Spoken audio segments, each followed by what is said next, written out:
Mes très chers compatriotes, bonjour. Les ennemis de notre pays, les ennemis de la RDC ont planifié l'assassinat du président Félix Tshisekedi. Ils ont planifié sa mort avec comme objectif de balkaniser notre pays. Chers compatriotes, tolanda vidéo oyo, to partager yango au maximum possible. To partager yango au maximum possible. Et comme tie pe bakonzi, et comme pe ba congolais nyonso. Tous à la prudent. Votre compatriote, les patriotes, a participé piste de solutions pour barricader ce plan machiavélique concocté par Hippolyte Kanambe, Kagame et leurs marionnettes. Et dans leur dos, la fameuse opposition de notre pays. To landango, to partager ango s'il vous plaît. To partager ango au maximum possible. Nazo exote wa opposant congolais, soki bolinga mboka na bino botika na biloko wana. Botika biloko wana. Antidote ezali. Kisi pe ezali. Solution eza moko. Ngai, mwana mboka, les patriotes. Nazo senga na président Félix Tshisekedi de décréter un état de siège sur toute l'étendue de la République. Solution yango wana. État de siège sur toute l'étendue de la République démocratique du Congo. De telle sorte que manifestation allait s'autoriser té. Priorité la biso tosili sa guerre. Que la majorité aussi cesse de parler des histoires et des changements de la constitution au référendum té. Tosili sa guerre.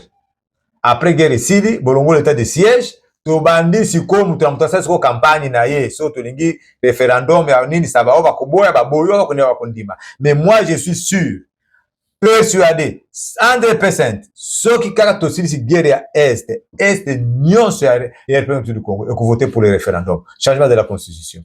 Parce que ezala batu moko te bazala hostile ya domination rwandaise koleka banani ba Kivusie. Soki tolingi, si la majorité veut référendum eleka, est koleka 99% à la seule condition, tosili sa guerre. Et si bon ça gymnastique te, Congo mo ko sepela, feti Congo mo bimba. Nalobi boye, solution ezandeni. Pour contrecarrer les ennemis à Congo, il va y avoir des manifestations, ça la coup d'État contre Félix Tshisekedi, ou bien Baba battre Félix Tshisekedi, ou bien Kinshasa Félix Tshisekedi, ba misa guerre acte à Kinshasa, plan na bango yango wana, na ba manifestation ba dingi sala wana. Pour barricader planification na bango, qu'est-ce qu'il faut? État de siège. C'est toute l'atteinte de la République du Congo. Manifestation, vous avez autorisé. Ça c'est un. Parce que nous sommes en guerre. 2. La majorité d'union sacrée botika makambo ya campagne ya nini ya changement ya constitution ya référendum te tutiki yango nanu ekoya sima. Priorité fin de la guerre. To misa mbongo ekene pa ba wazalendo ekene ba fa RDC to attaquer to libérer territoire na biso. Soki esili to organiser siko ba référendum wana. Et lelo ozomona ba opposant bazo organiser ba sit-in. Parce qu'on va préparer comment ils vont fragiliser Félix Tshisekedi. Danger, les places où les gens ne se rendent pas compte. Il y a un danger. Dans le qui fin imminente du régime de Félix Tshisekedi. Ils ont programmé Hippolyte Kanambe na Kagame. Na ba opposants, les fameux opposants congolais. Ba programmé on déni. Les basala qui ville morte. Nalobaki boye, ville morte c'est vrai échoué.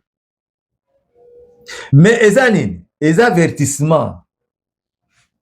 Après ville morte, bako organiser meeting. Après meeting, bako organiser marche moko boye. manifestation. Bako marché, je ne sais pas je ne sais pas quartier 1, je ne sais pas Pascal, ou bien Pascal, tu parlais du peuple. Et Banaka Bongo. Les avertissements. Hein? Du côté de la majorité, il faut pas changer de stratégie. Lelo est comme sit-in. Sit-in, wana, betane bato, bazoki, il y a eu des morts, je ne sais pas. On a vérifié, on a monité. Mais il y a des blessés, de part et d'autre. Mais nous comprendre, nous comprendre, nous wapi. Quand on a tout rendu Kabila, c'était pareil. Guerre bandi na Est, et na Ouest simbite, ba opposa ba chema kelele, ba Congolais ba longwa ba kekuta na guerre kuna. Après, Loanze Kabila a parlé de Mar. C'est ce qui se prépare contre Félix Tshisekedi. Ba opposa oyo ba koti na jeu ya nanga. Ba opposa ba koti na jeu ya Kagame. Cela veut dire que les va organiser meeting na bango. Successivement va organiser ba manifestation. Vous n'avez pas oublié que le Congo est envié. Il est envié par tout le monde. Je veux dire que nous avons des voisins envieux. Bas européens, Oyo, baza contre nani domination de Donald Trump na RDC, baza contre programme de Donald Trump à kuzabate rare na RDC. Ba préparer la fin du régime de Félix Tshisekedi. Bakoki plan na bango. Eza ba manifestation et continuer. Trouble et continuer la vie de Kinshasa de telle sorte que commando et ou na Brazzaville baya kubana guerre na vie de Kinshasa. Et koki ko sale ma mukolo président Félix Tshisekedi libanda plus facilement azo sur na mboka te soit taza na awa et on cherche à la battre. Bon monaki de part et d'autre ngala ndaki yango bien. Bazala ba arme blanche. Batu ba organizaki manifestation na ba bazaki contre. Bazala ba arme blanche de part et d'autre. Lobby ba uzasala ba arme blanche à pambati. Ba uzala ba arme à feu. Ba uzala ba arme de guerre. Planification na bango ezali nde un commando ou ta Brazzaville à côté les jours manifestation ezali awa. Mobu eleki ebele. Kinshasa comme ingouvernable. Ba ennemi va profiter, baya, kokota guerre à la ville de Kinshasa, ou soit abattre le président de la République. Et ce qui est président de la République à Koufi, c'est ça la balkanisation de la RDC. Bon, mais tout n'a pas été là supporter le président Félix Tshisekedi. Pour l'instant, Félix Tshisekedi, il faut qu'il soit là. Ce qui va Félix Tshisekedi, ou soit le président Félix Tshisekedi na pouvoir, c'est la balkanisation de la RDC, directement. Comme on a un 20 ans pour programmer directement l'indépendance, c'est pas quoi attaquer Morel vous avez sur la STT, bah programmer la mort non l'indépendance de l'Est de la République. Et au côté nani na soudanisation et politique kanambe. Nazo exoté va opposer Congolais ceux qui bolinga mboka na bino botika na biloko wana. Botika biloko wana. Antidote ezali. Kisi pe ezali. Solution eza moko. Ngai mwana mboka les patriotes nazo senga na président Félix Tshisekedi de décréter un état de siège sur toute l'étendue de la République. Solution yango wana état de siège sur toute l'étendue de la République démocratique du Congo, de telle sorte que manifestation allait s'autoriser te. Priorité la biso tosili sa guerre. Que la majorité aussi cesse de parler des histoires et des changements de la constitution au référendum T. Tosili sa guerre. Après guerre ici, bolongo l'état de siège, tobandi sikoyo mutu na mutu asali sikoyo campagne na ye so tolingi référendum ya nini ça va oba koboya baboyo bakondima bakondima. Mais moi je suis sûr persuadé 100% soki kaka tosilisi guerre ya est nyonso ya RPM du Congo ekovote pour le référendum changement de la constitution parce que eza na bato moko te bazala hostile ya domination rwandaise koleka banani ba Kivusier.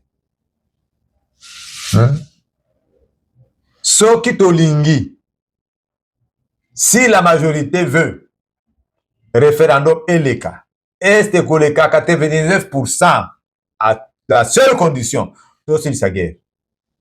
Et si bon ça gymnastique te, Congo mo ko sepela, feti Congo mo bimba. Nalobi boye, solution ezandeni.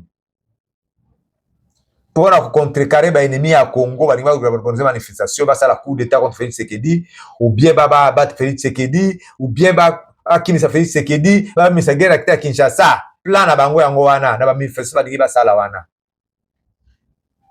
Pour barricader planification à bango, qu'est-ce qu'il faut? État de siège. C'est toute l'atteinte de la République du Congo. La manifestation, vous avez autorisé. Ça, c'est un. Parce que nous sommes en guerre. 2. La majorité d'union sacrée botika makambo ya campagne ya nini ya changement ya constitution ya référendum te tutiki yango nanu ekoya sima. Priorité fin de la guerre. To bimisa mbongo ekene pa bazalendo ekene ba fa RDC to attaquer to libérer territoire na biso. Soki esili to organiser siko ba référendum wana. Je dis et je vous remercie.